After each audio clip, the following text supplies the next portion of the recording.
Now, here we go. This is what we're looking for. This is a group of bass right here, right there, all that.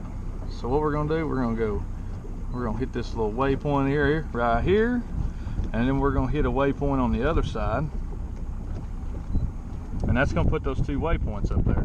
So now the thing you wanna do is we wanna get a line up. So, and it makes it really hard today because the wind's blowing right at me.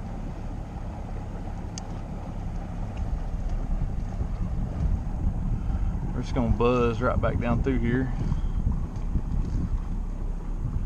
See if we can't get back on them here. There's just a ton here, so I mean, it won't be hard.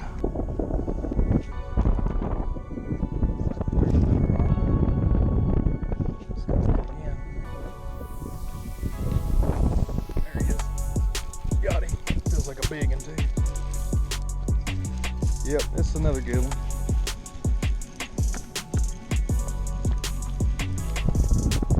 Oh yeah, barely hooked too. Oh, get in here. There's a good one. There's the second one of the day. Finally caught it. If you don't have that little GPS puck on your boat, you need to make sure you've got that, because I don't have it, and it makes it really hard to figure out what you're doing, because that little puck, it always keeps your boat pointed. It keeps the arrow on the graph pointed in the direction that your boat is facing. A little GPS puck. The internal GPS on these things won't do that. So it makes it really hard to stay lined up on a waypoint.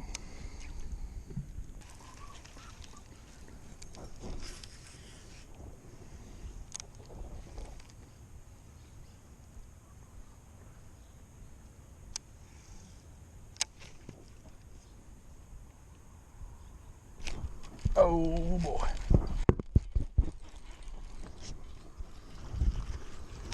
Woohoo! Yeah, boy. It's a big one.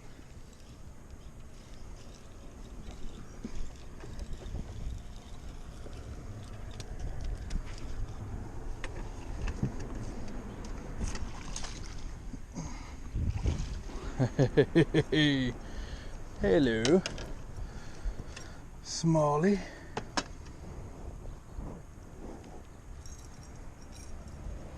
Yeah, boy, the old spoon strikes again.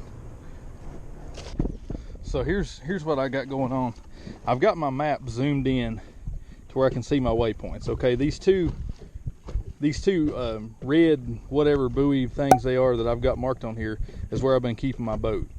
These 2 rocks are where I mark my schools of fish. So I know that by sitting right here around these red buoys, I can hit my school. I can cast that far. And that's something you got to figure out too, especially when you're throwing like crankbaits, because your crankbait's going to dive down so far. But if you're not precise on your cast, you're going to either go way in front of the fish or way behind them. You're not going to hit them. So you got to be precise. So that's something I'm going to be trying to teach myself this year, is staying a little bit, you know, better in position to where I can get that crankbait to hit right where my school of fish is. It really helps, like today, being out here on a day where there ain't no freaking boats. Like yesterday, they had a huge tournament yesterday, so there was 377,000 boats out here on the lake. Oh God, there's another one. This one feels like a big one. This one feels like a good one. Oh, it's pulling some drag. Oh, it come off. That was a big one. That was a big one.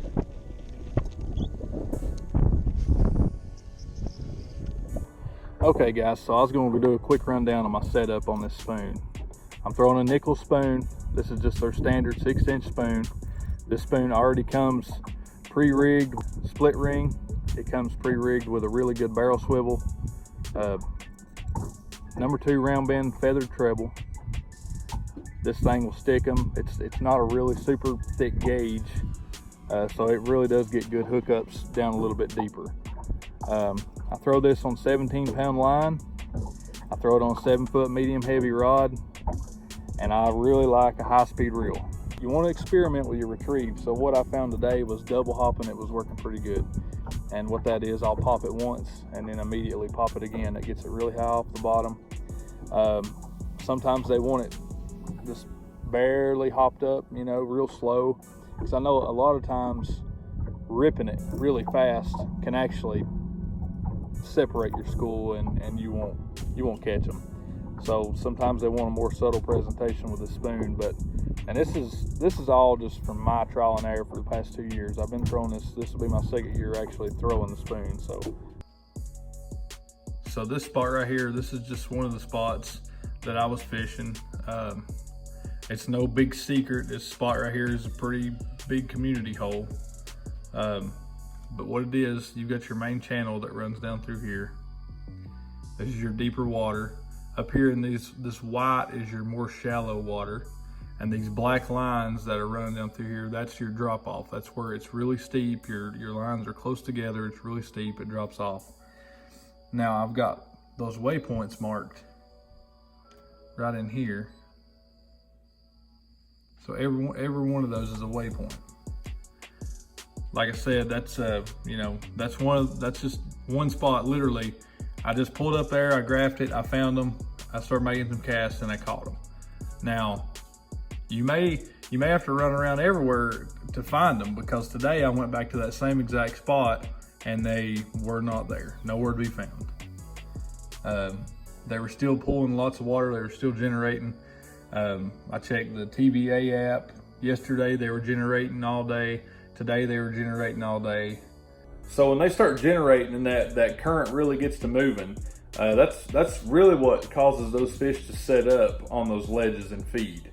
So whenever you're graphing around and you see them stacked up there, you know, they're usually in that feeding position. It's got that current's moving, and they're just sitting there taking advantage of it. So like that particular day that I was out there, they were pulling a lot of water. The fish were feeding, and they were really stacked on that particular break. Well, the next day I went back, and this is why it's important when you're ledge fishing to have lots of spots, not only because of competition, but because they're not always going to be set up there. It's a really big timing deal, and I've kind of figured that out over this past week. I've been kind of trying to go every day and just see how each day is different. So we've had a lot of current every day because we had a lot of rain, and there's a ton of water pouring in from these river systems. So with that much water dumping into the system at one time, they've really got to keep things moving to keep everything from flooding. So that's going to really put a lot of current going through the river systems. But anyway, I hope you guys learned something about the ledge fishing. I'm no expert, but I usually can catch a few out there. But you know, I'm learning with you guys, so I'm just going to kind of share all the knowledge that I'm gaining with everybody else. So hopefully you guys enjoy it. Make sure you guys hit that like button. I know the more interactive I can get with my channel, the more YouTube will distribute my channel, so it'll actually get out to more people. So liking and subscribing and leaving comments actually does help, so I do appreciate it. And as always, guys, I'll see you guys on the next one. Peace.